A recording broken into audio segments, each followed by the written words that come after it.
Hello guys from Plant Reviews. Today I'll talk about the beautiful Lilium pumilum, the red Turk's cap lily. It is a species lily that grows in the wild in Siberia and the eastern part of Russia, Korea,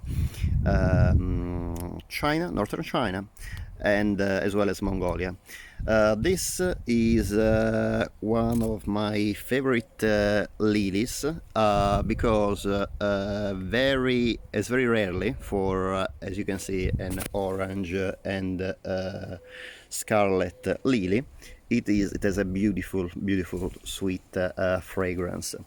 The bulbs are quite small. They're about I would say 3-4 centimeters in diameter, and they need to be bulked in they're both in spring. You can sow them, you can plant them out in say in February or March. That will be the best time to plant the bulbs in the ground. The plant itself has a very thin leaves, as you can see. They are like grass-like. I have a pot here of Lilium pumilum as well. They are in bud at the moment. I planted them later than this plant, some weeks later, and indeed they are hopefully blooming later.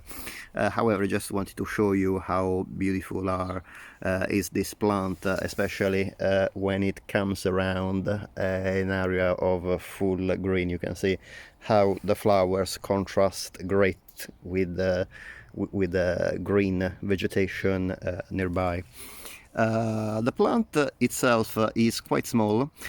It can reach up to 1 meter, but is usually about between 50 and 70 centimeters, sometimes even as little as 20 centimeters. And as you can see here in the pot, I have indeed a few plants. This one is blooming and is probably actually is about 20 centimeters. And this one is also blooming and is about 50, and this one is also blooming, but it is in bud, and sorry, they're not blooming, they're in bud. Yes, my my non-native English language sometimes is very confusing. However, you can see how these different plants with different heights are all in bud. By the way, let's go back to business with the flowers. The flowers are a very rich orange scarlet color. Sometimes it's a bit difficult to focus with this camera and also to give the appropriate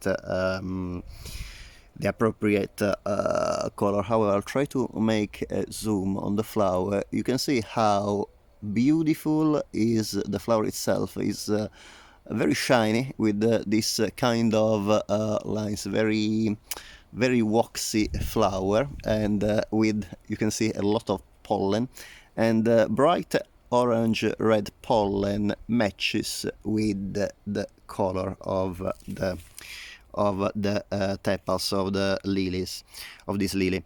On the top of that, in addition to the beautiful bright orange red color, the smell is incredible. I'm about 78 centimeters far from the plant, and I can already smell the very nice chocolate scent from the plant. However, obviously, if you put your nose close to the flower, you smell it even more. It is probably the plant that closest resembles to me the smell of chocolate, of dark chocolate.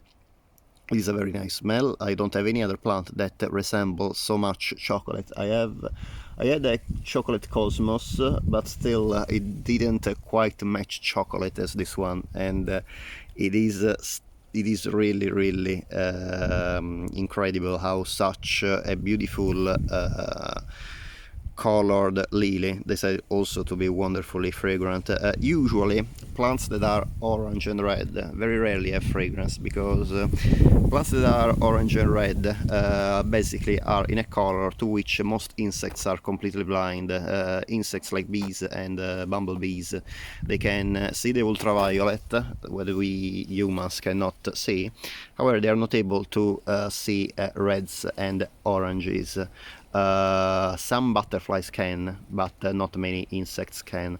So the fact that this lily that is so red and orange is also fragrant is really astonishes me, and well, I can't be any happier because I love fragrances, and I love orange and red, and finding a combination of red and orange flower with a strong fragrance is really, really difficult.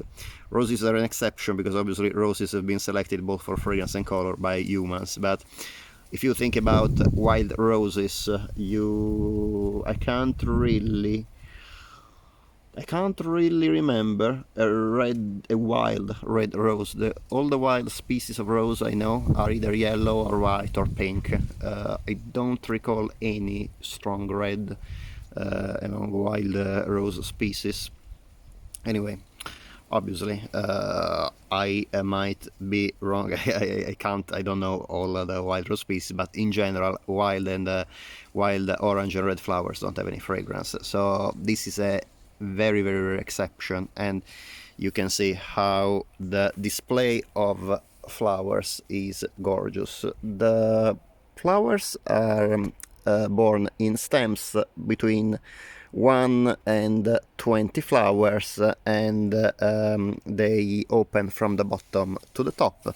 You can see from the bottom they're already fading, while the new buds are well, you can see here, I can show you some buds here. The buds are obviously green, and while maturing they become progressively orangey on red, scarlet red.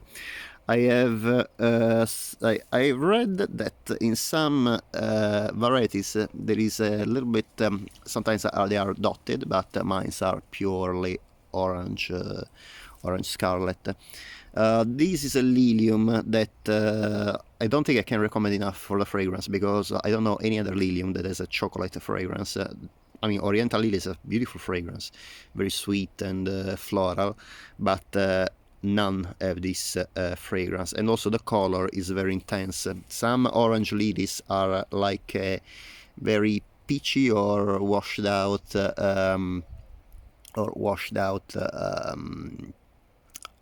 orange, but some others like these ones have a beautiful bright orange color. And also in this is a species used to produce the hybrid called ENIAC, that is a very nice orange lily, and the orange was in it actually by this species.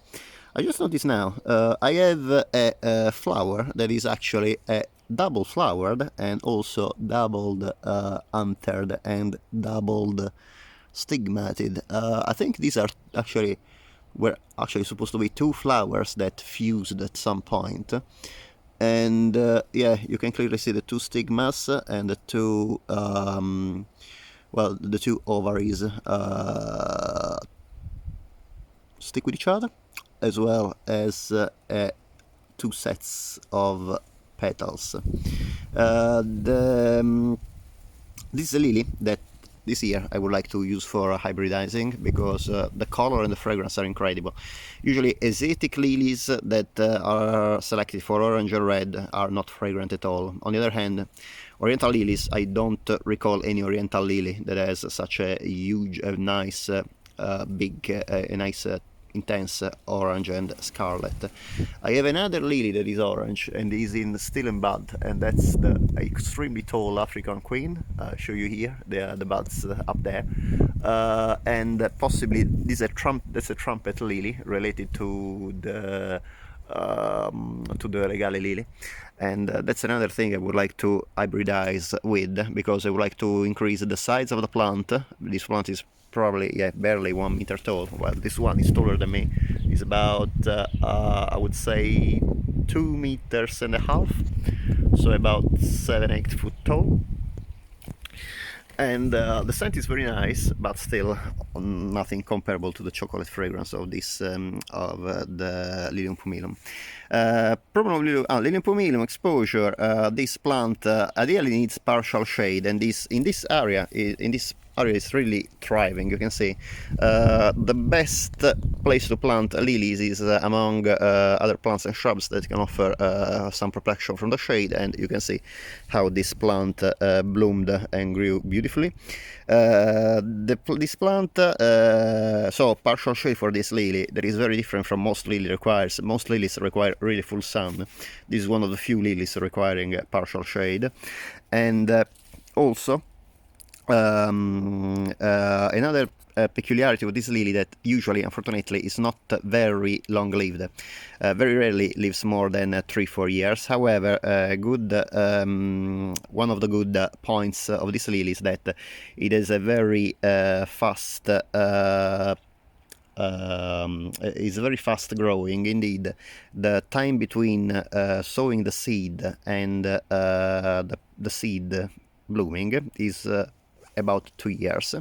So I'll show you what I can do very easily. You take this, that's the anther, and then you rub it on the stigma. You can, well, I will try to do it with one hand so I can hold the mobile doing that. So you rub it on the stigma as I'm doing.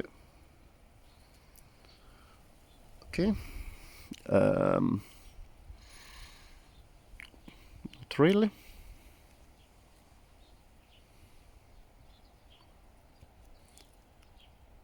Okay, so what I'll do is I'll just move the stigma towards the pollen.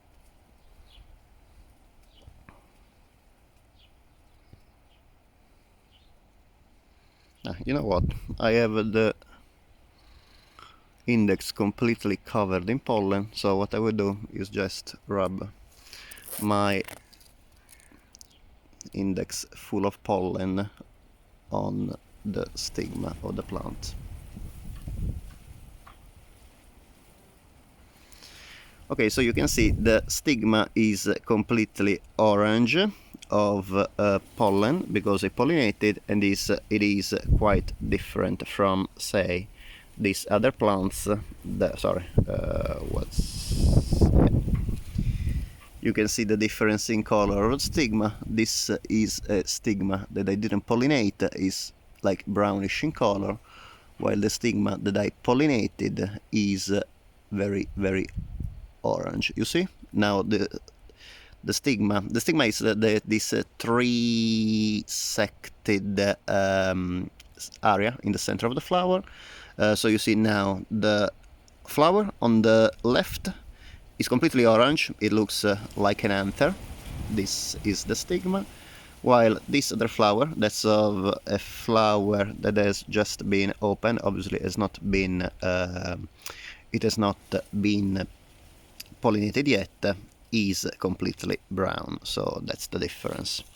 And here we have, you see, another difference. You see, that's the stigma. I touch the stigma now, so you see the brown stigma without any pollen, and this is the anther with the pollen. Okay, guys, so sorry, and before I forget, exposure of the plant. The plant, I said already, needs partial shade, and most importantly, full, very well drained soil, because like lilies is very sensitive to rotting. I hope you enjoyed the video, and hopefully you will enjoy soon the beautiful color and fragrance of the Lilium pumilum. If you would like to support this channel, would be great if you can please subscribe, and hopefully I will see you next time. I will not leave you before giving you another beautiful view of this incredible orange, red and fragrant lily. Thank you very much, guys. Bye.